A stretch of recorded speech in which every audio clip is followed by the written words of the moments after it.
지난 수요일부터 사순절이 시작됐지요. 사순절, 예수 그리스도께서 부활하신 날로부터 전으로 거슬러 올라가서 40일을 고난의 길을 가신 40일 동안을 기억하자.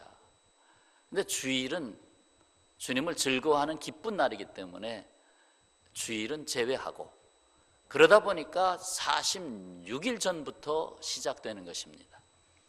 그 사이에 6일 동안에 주일이 들어가 있어요. 그 중에 오늘이 첫 번째 주일입니다. 사순절 첫 번째 주일. 그래서 오늘 사순절에 임하는 우리의 마음가짐과 또 우리에게 어떤 간구함을 주시는가 좀 생각하기 위해서 오늘 말씀의 제목을 내 영혼의 기다림이다. 내 영혼의 기다림, 이렇게 정했습니다. 오늘 말씀에 들어가는 물음입니다. 어찌하여 부르짖는 인생이 되었는가? 우리 인생은, 이 세상에 사는 인생들은 왜 부르짖으면서 살아야만 되는가 하는 물음입니다. 오늘 본문 1절 2절에서도 먼저 이 말씀을 열었습니다. 여호와여, 내가 깊은 곳에서 주께 부르짖었나이다. 주여, 내 소리를 들으시며 나의 부르짖는 소리에 귀를 기울이소서. 여기 깊은 곳에서라는 본래 의미는 깊은 물속을 뜻한다고 해요. 내가 저 깊은 바다, 저 밑바닥까지 들어가서 부르짖습니다. 그것은 결국 사람의 손이 닿지 않는 곳, 아주 절박한 곳입니다. 거기서 사람이 할 수 있는 일이라고는 아무것도 없습니다. 부르짖음밖에 없어요. 어찌하시렵니까? 부르짖음밖에 없다.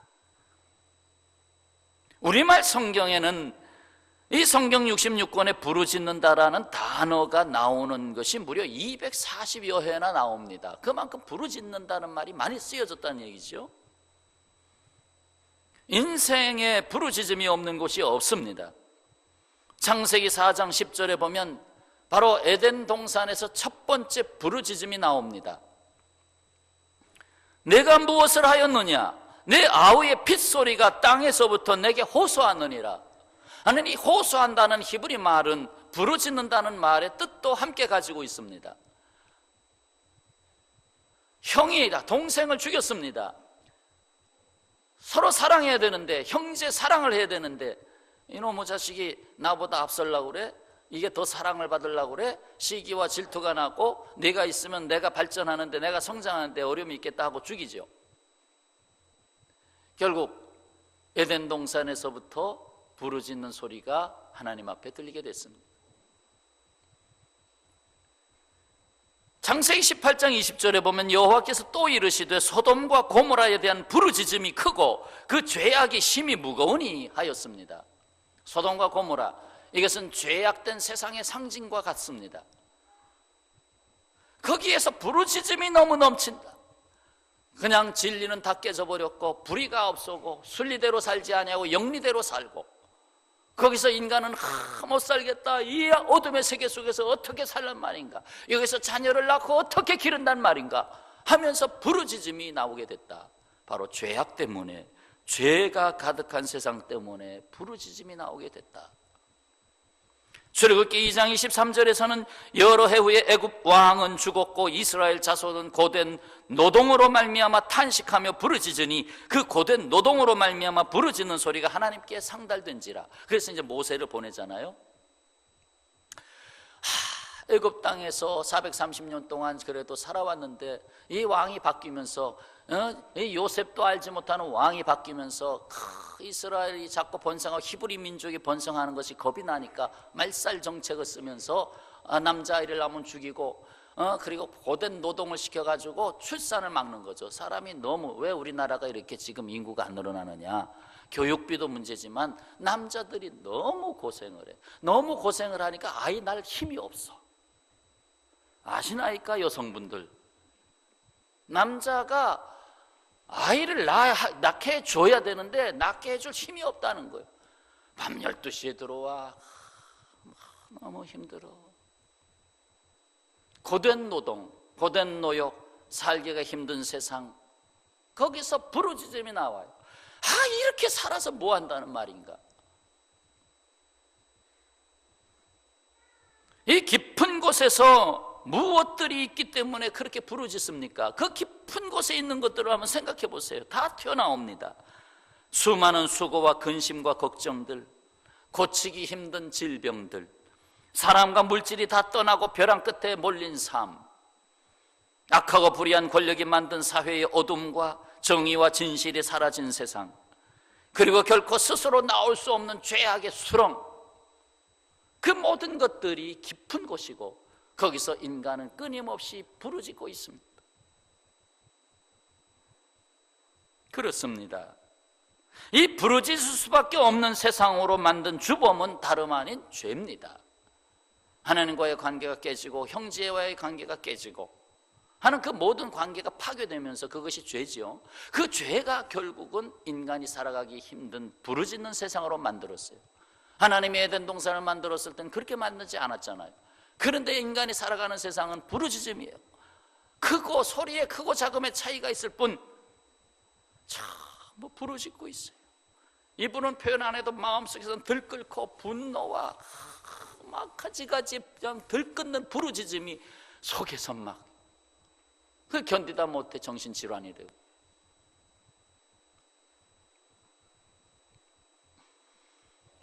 바로 그 주범은 하나님을 떠난 인간의 죄였다.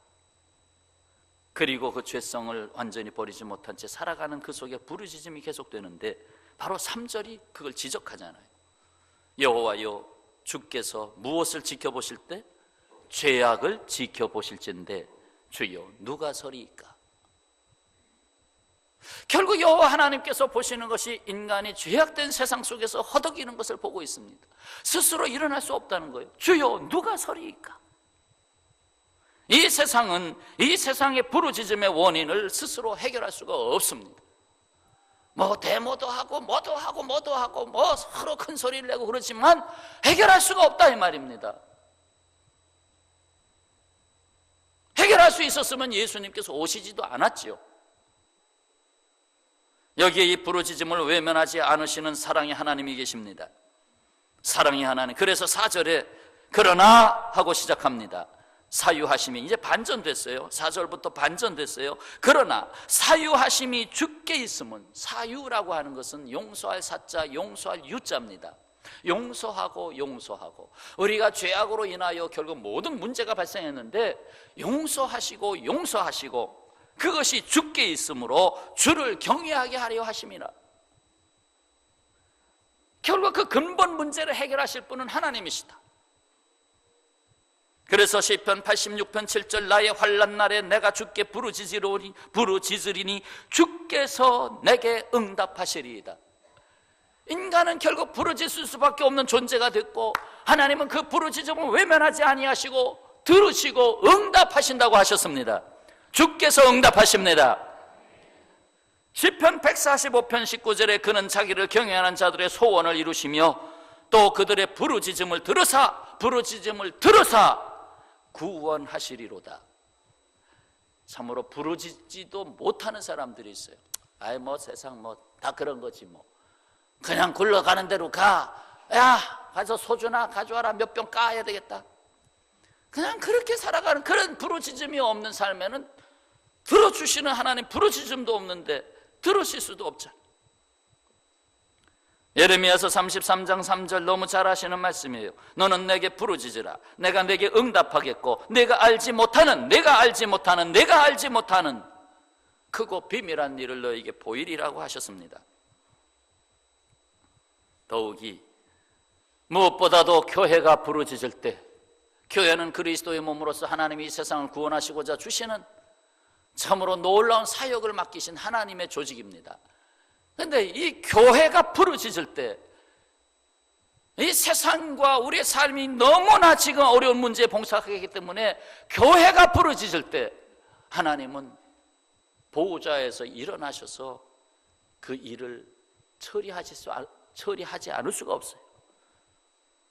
긴급조치를 발령하지 않을 수가 없어요. 역대하 20장 9절 말씀에 만일 재앙이나 난리나 견책이나 전염병이나 기근이 우리에게 임하면 주의 이름이 이 성전에 있으니 우리가 이 성전 앞과 주 앞에 서서, 오늘의 말로 바꾸면 우리가 교회로 모여서 이 환난 가운데서 주께 부르짖은즉 들으시고 구원하시리라 하였나이다. 아멘. 솔로몬 성전을 지어놓고 그 성전에서 하나님이 응답하십니다. 이 성전에서 이제 무엇이든지 내가 기도하면 내가 들으리라고 하셨습니다. 그래서 기도하는 집이 되는 것이지요. 교회가 기도할 때, 참 우리 교회도 기도하는 여러 시간들이 있는데 새벽 기도회도 있고 금요 기도회가 9시부터 시작되지요. 그래서 밤 11시쯤 끝나는데, 특히나 이 금요 기도회 자리는 정말로 부르짖는 자리입니다. 새벽 기도회 자리는 좀 소리내서 기도하다가도 또 조용히 묵상으로 기도하다가도 그냥 적절히 이렇게 자연스럽게 가지만, 금요 기도회는 팍 부르짖고 이번에는 조용히 기도합시다 하면 특별히 조용히 기도하고, 그러나 부르짖는 자, 나라를 위해서 부르짖고 환난당한 자를 위해서 부르짖고, 또 중보 기도팀에서는 또 골방에서 서너 명씩 모여서 세밀하게 올라온 기도 제목들, 이 가정에는 이런 문제가 있습니다, 이런 세밀하게 올라오는 문제들을 가지고 또 부르짖어 기도하고, 교회가 기도할 때 하나님은 응답하십니다. 사도행전 12장에 보면 놀라운 사건이 기록되고 있습니다. 사도 야고보가 사도로서는 첫 순교자가 되지요. 집사로서는 스데반이 첫 순교자가 됐습니다만, 사도로서는 요한의 형제 야고보가 첫 순교자가 됐습니다. 그가 순교를 하고 얼커니 하면서 사도들을 잡아들이기 시작합니다. 그때 베드로가 잡혔습니다.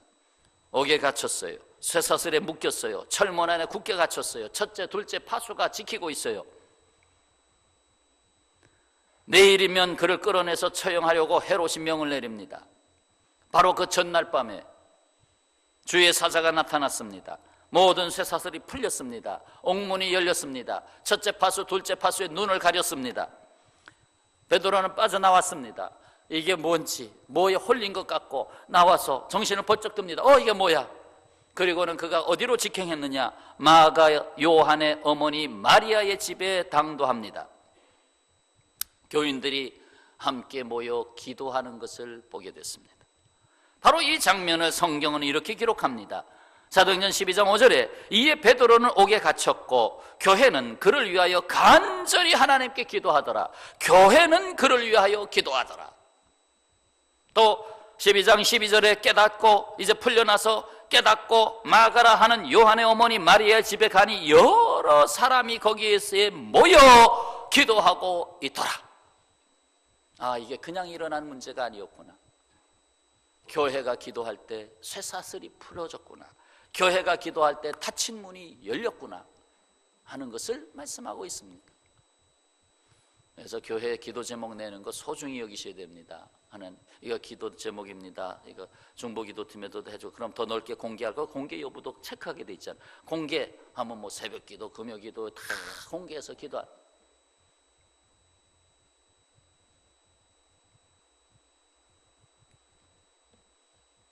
교회가 부르짖을 때에 특히나 구원이 가까운 것입니다.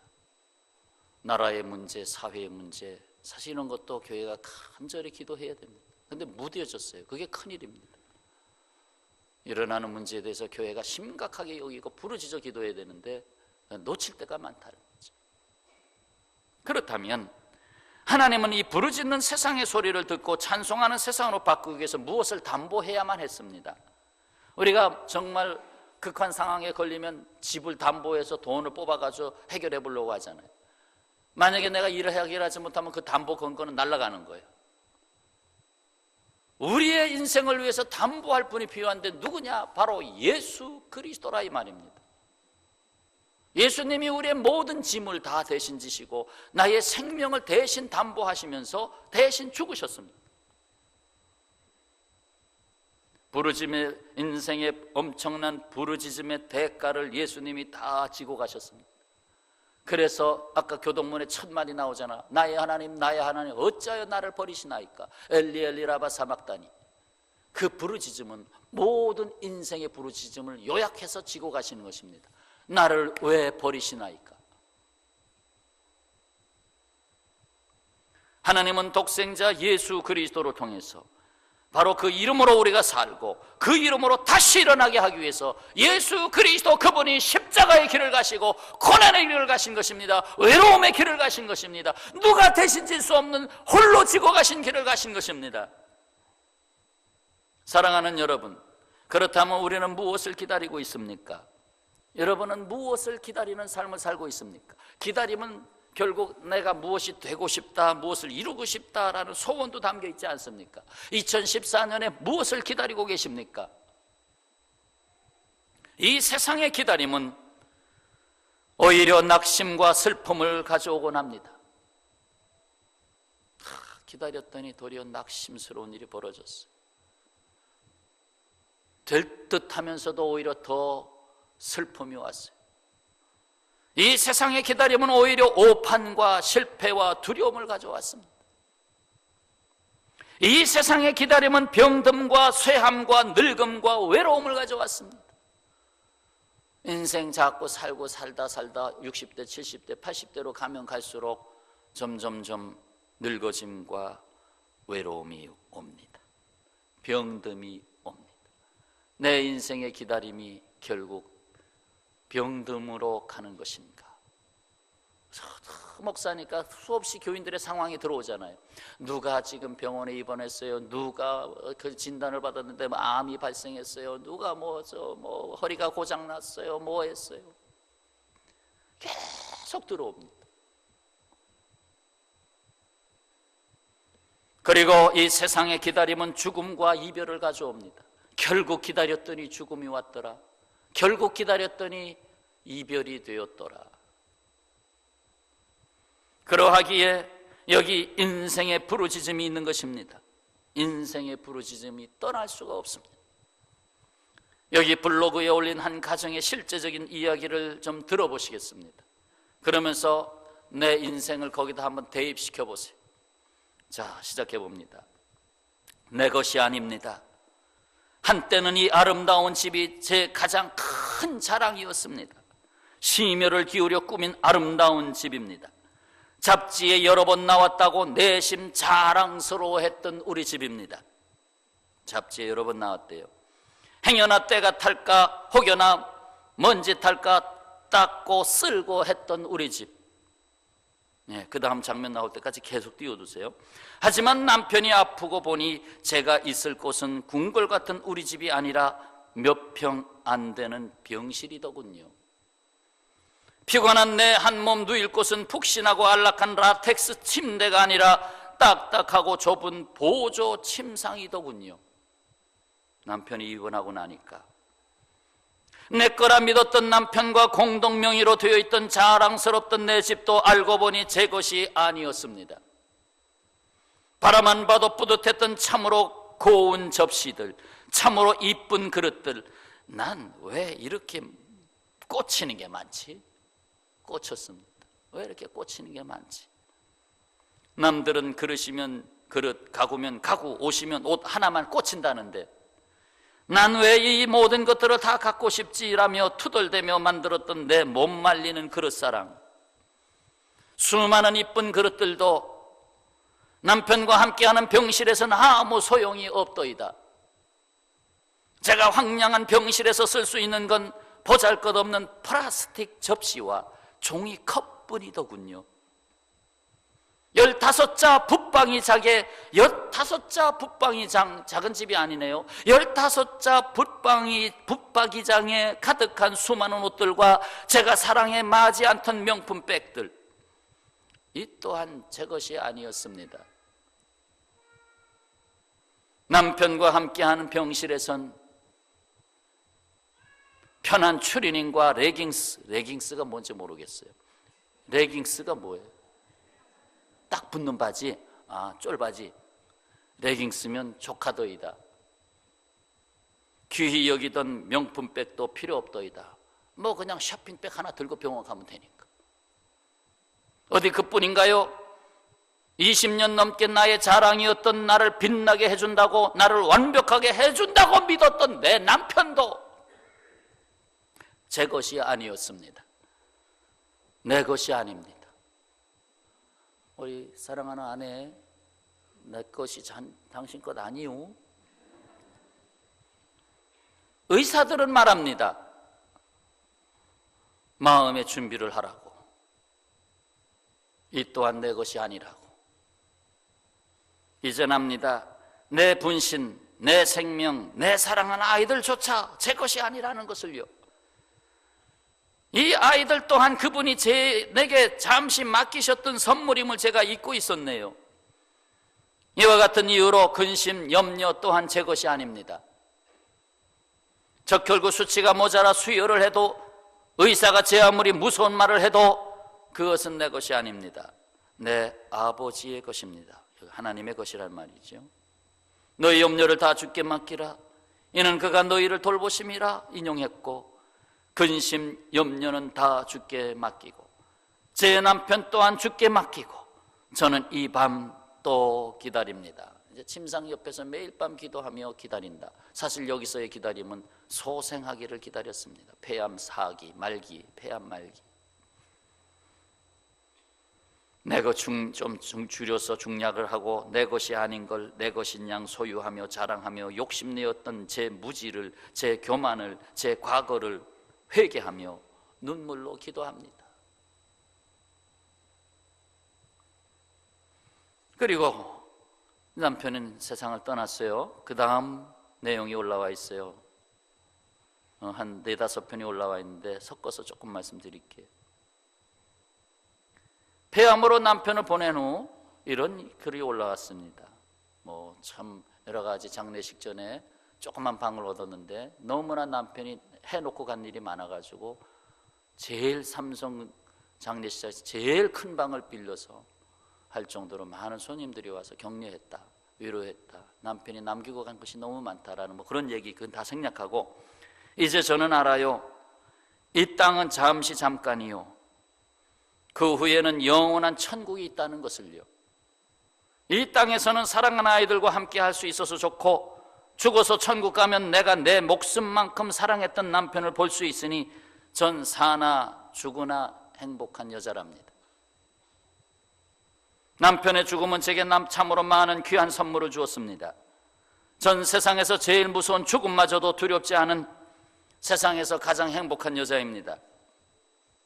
성경 말씀 인용했습니다. 주께서 나의 슬픔이 변하여 내게 춤이 되게 하시며 나의 베옷을 벗기고 기쁨으로 띠띠우셨나이다. 이는 잠잠하지 아니하고 내 영광으로 주를 찬송하게 하심이니 여호와 나의 하나님이여 내가 주께 영원히 감사하리이다. 그 이하 여러 가지 자녀들과 3일 동안만 어찌하여 라고 했지만, 탄식했지만 그 이유는 주님과 함께 즐거워하며 자녀들과 함께 멋지게 살아가는 모습을 또 올렸습니다. 자, 그렇습니다. 여기에 진정한 기다림이 있습니다. 5절, 6절, 7절, 8절이죠. 진정한 기다림. 자, 교독을 하겠습니다. 5절 제가 읽고 여러분이 6절 읽습니다. 나 곧 내 영혼은 여호와를 기다리며 나는 주의 말씀을 바라는도다.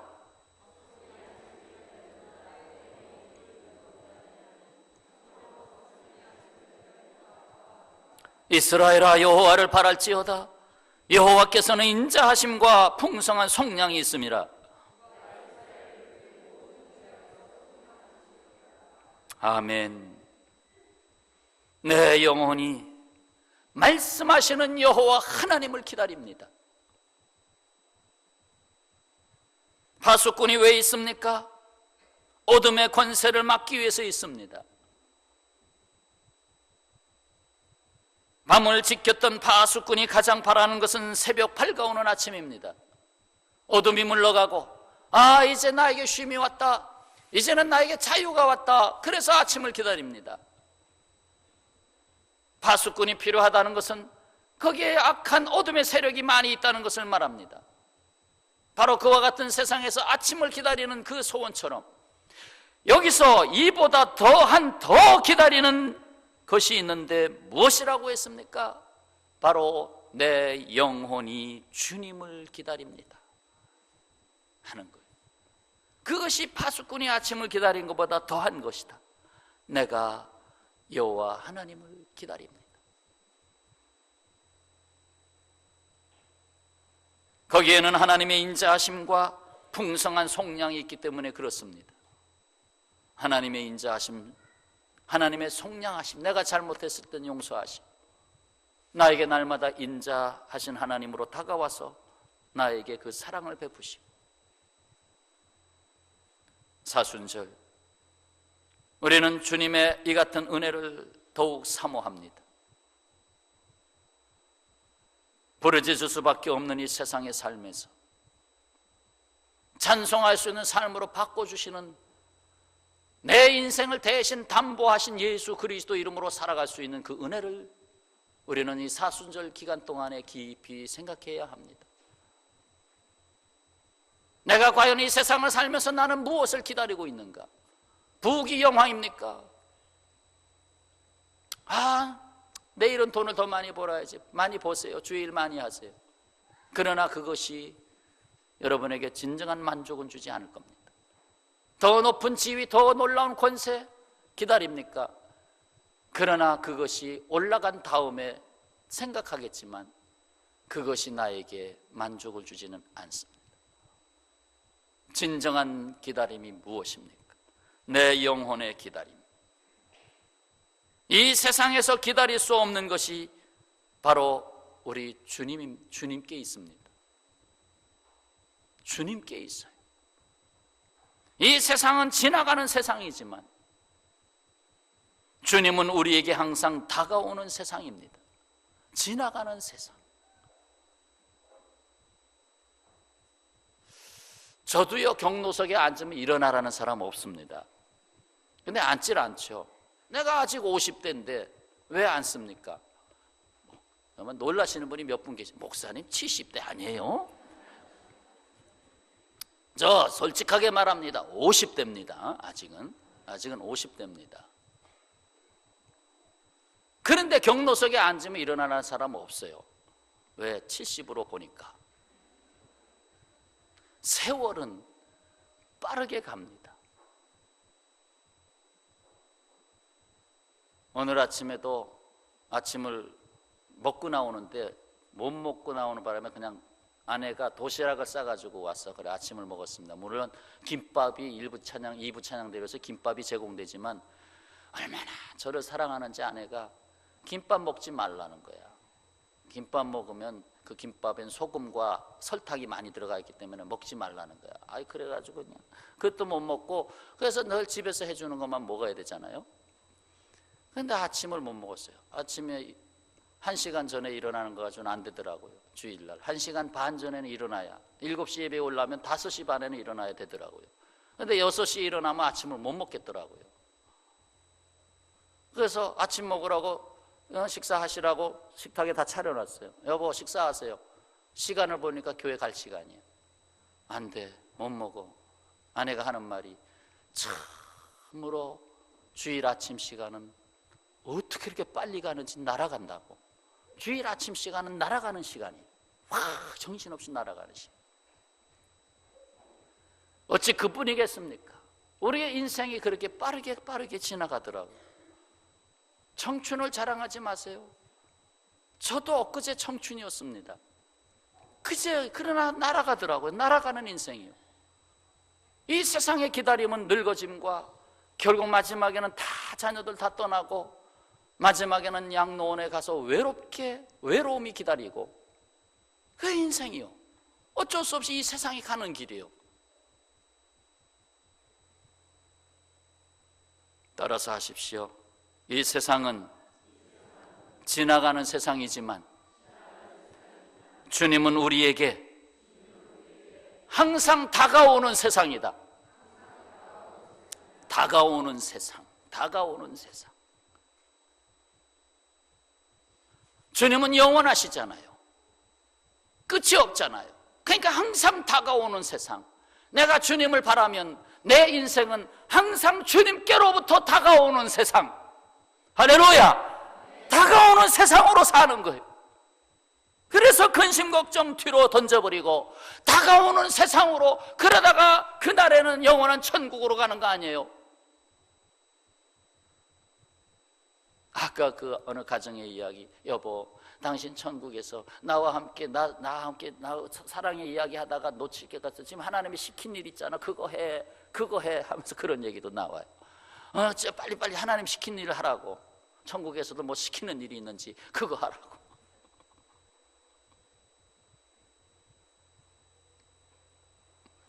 사랑하는 성도 여러분, 무엇을 기다리고 계십니까? 진정 여러분의 생애 속에 기다리고 계신 것이 무엇입니까? 사순절 기간 동안에 내가 정말 기다리는 것이 무엇인가 생각하시기 바랍니다. 그래서 골로새서 3장 1절로 3절의 말씀을 드리고 말씀을 접겠습니다. 자, 말씀이 떴으니까 여러분 깊이 생각하세요. 제가 읽겠습니다. 그러므로 너희가 그리스도와 함께 다시 살리심을 받았으면 위의 것을 찾으라. 거기는 그리스도께서 하나님 우편에 앉아 계시느니라. 위의 것을 생각하고 땅의 것을 생각하지 말라. 이는 너희가 죽었고 너희의 생명이 그리스도와 함께 하나님 안에 감추어졌음이라. 아멘.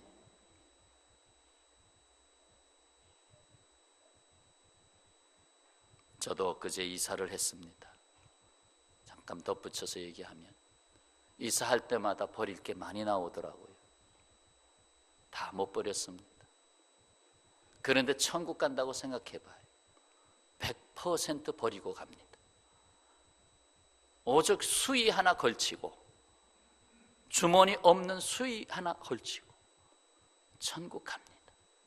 그날에 그걸 준비할 게 아니라 살면서 준비해야 되는데 그게 잘 안 되더라고.